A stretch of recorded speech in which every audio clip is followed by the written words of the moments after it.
Y esto lo digo por varias cosas. Primera cosa, nunca es obligatorio, lo dicen todos.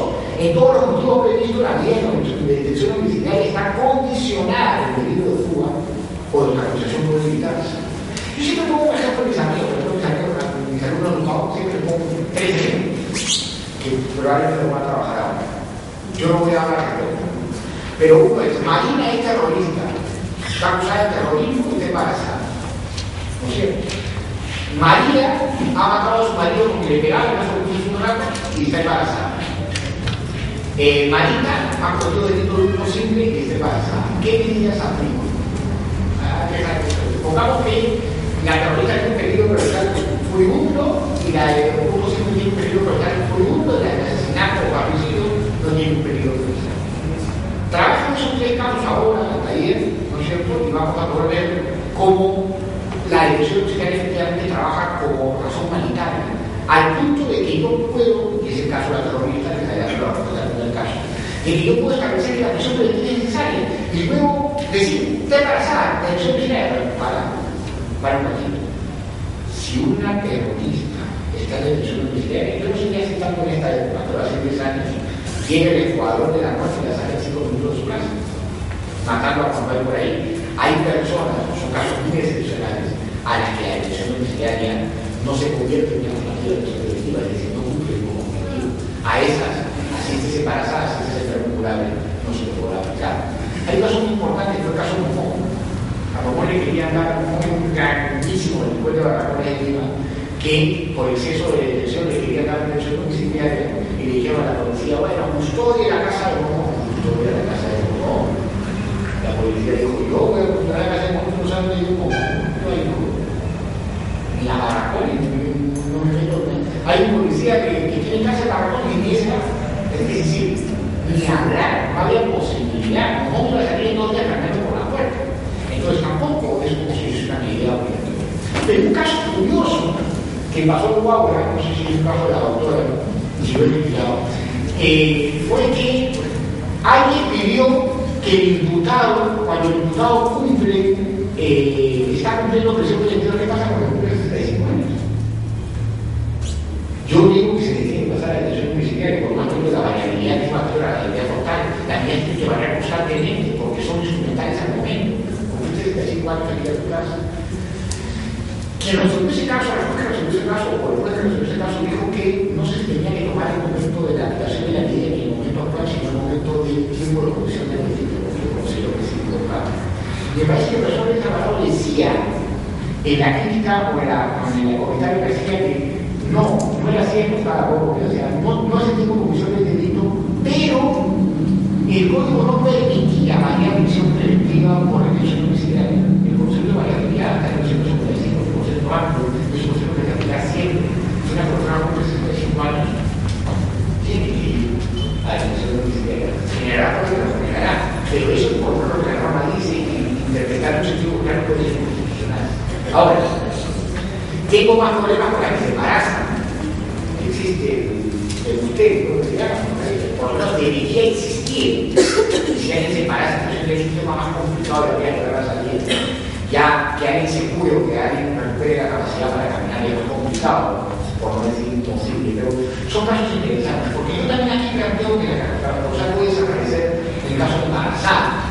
Por ejemplo, en el caso del código procedimiento penal ordinario de hoy, ellos han establecido pautas de tiempo mejores, ¿no? Han dicho, la persona que esté con 6 meses de embarazo, y me parece que ponen hasta 9 meses después de parir.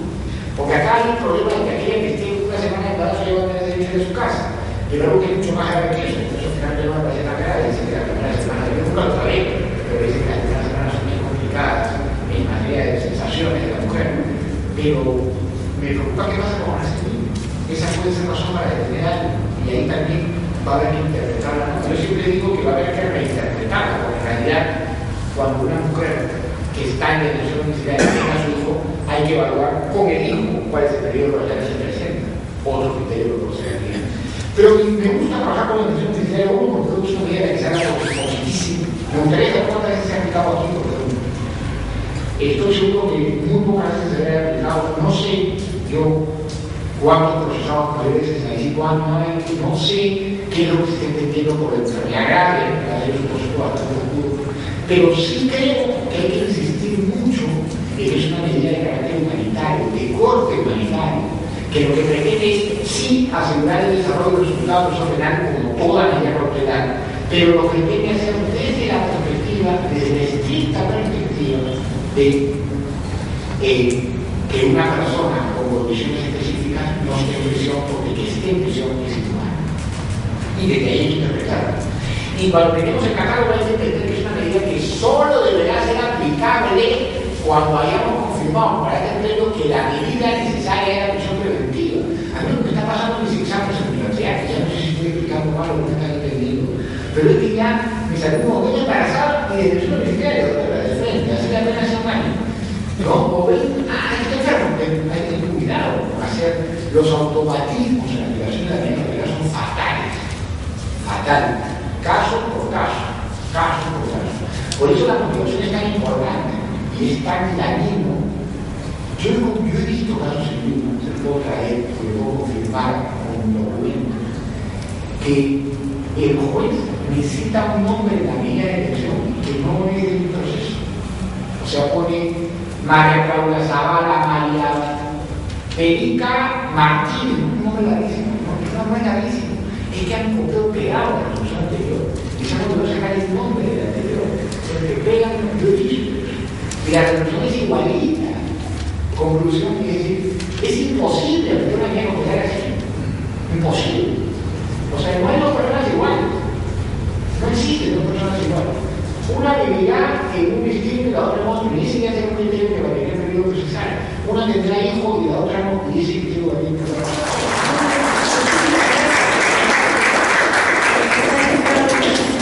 Todos necesitamos conceptos para mejorar el trabajo y aquí hay un tema que es sumamente importante. En realidad la detención domiciliaria en Guagua se aplica poco.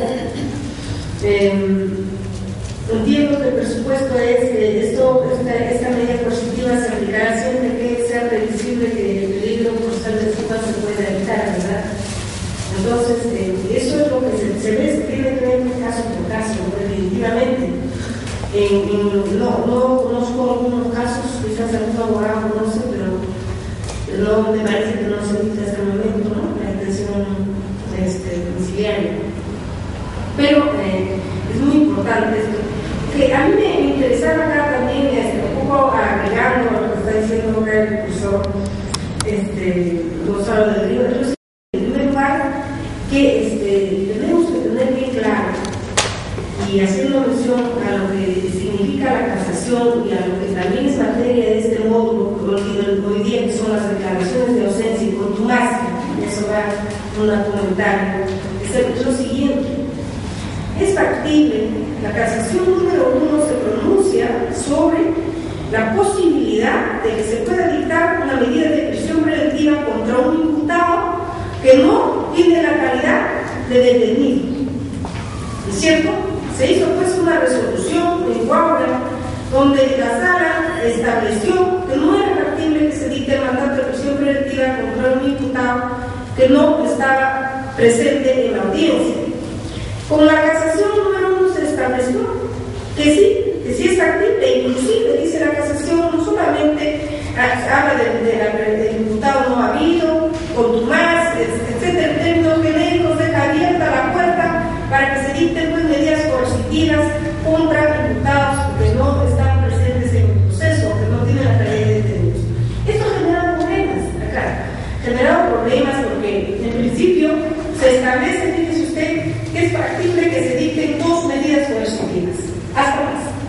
Detención preliminar, de forma que la Fiscalía requiere el mandato de detención preliminar, requiere después el mandato de prisión preventiva. Las consecuencias son similares, son 2 medidas coercitivas distintas, pero tenemos ciudadanos que tienen pues 2 medidas coercitivas, 2 requisitorias.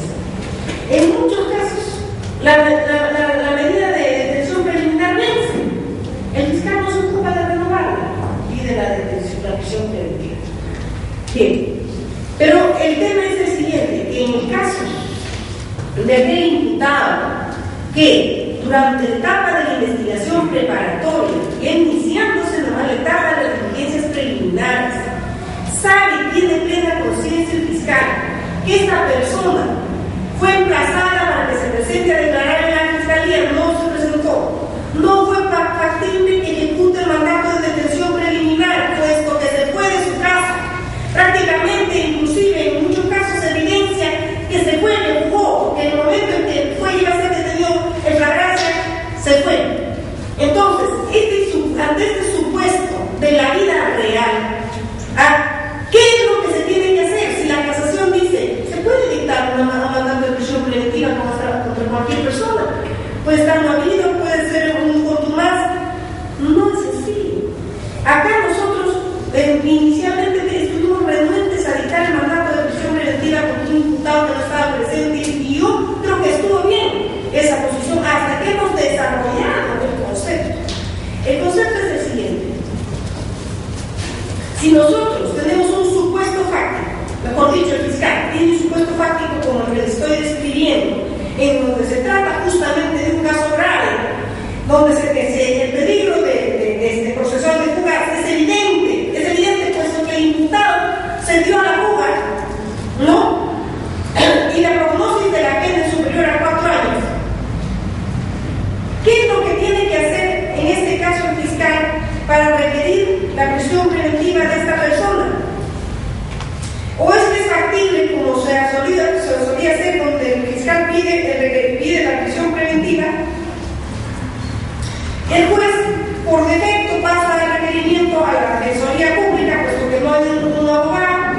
El defensor público se presenta a la audiencia, se dicta el mandato de prisión preventiva, se libra requisitorios contra una persona que nunca tuvo una noticia ni supo que estaba siendo procesada penalmente. Eso se ha presentado.